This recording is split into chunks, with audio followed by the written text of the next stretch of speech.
अस्सलामुअलैकुम। आप देख रहे हैं जेएन न्यूज और मैं हूं आपकी मेजबान सुंबल ज़िया।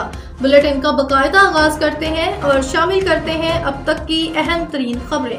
वफाकी हुकूमत ने बानी पीटीआई की जेल में कमरे की तस्वीर सुप्रीम कोर्ट में पेश कर दी। वफाकी हुकूमत ने बानी पीटीआई की जेल में कमरे की तस्वीर सुप्रीम कोर्ट में पेश कर दी। याद रहे कि नैब तरामीम केस की गुज़श्ता समाअत में बानी पीटीआई ने अदालत से शिकायत की थी, जिस पर वफाकी हुकूमत ने बानी पीटीआई के मौक़िफ़ की तरदीद में अज़ाफ़ी दस्तावेज़ात जमा करवा दी हैं। वफाकी हुकूमत का कहना है कि बानी पीटीआई का कैद तन्हाई में होने का मौक़िफ़ भी गलत है।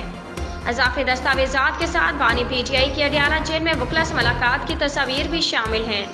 सुप्रीम कोर्ट में जमा हुकूमती तफसीलात के मुताबिक बानी पीटीआई ने मुख्तलिफ अफराद से अब तक न सिर्फ 105 मुलाकातें की बल्कि पार्टी अमूर भी भरपूर तरीके से चलाए। हत्ता कि पंजाब और खैबर पख्तूनख्वा से सेनेट के उम्मीदवारों का फैसला भी बानी पीटीआई ने ही किया। दौरान कैद बानी पीटीआई से मुलाकात करने वालों में उनके वकला और अहल खाना के अलावा दीगर अफराद भी शामिल हैं। वफाकी हुकूमत ने कहा कि बानी पीटीआई ने सुप्रीम कोर्ट में वकला तक रसाई न देने का मौक़िफ़ अपनाया। अदालत मुनासिब समझे तो बानी पीटीआई के बयान और हकीकत जांचने के लिए कमीशन भी मुकर्रर कर सकती है।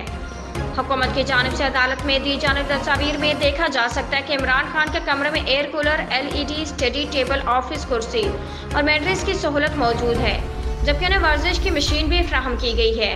इसके अलावा बानी पीटीआई के सेल के बाहर एक राहदारी है जहाँ उन्हें वॉक करने की सहूलत मुयस्सर है, जबकि उनके पास ड्राई फ्रूट्स, चने, बादाम, कोल्ड ड्रिंक्स और चॉकलेट और किताबें भी मौजूद हैं।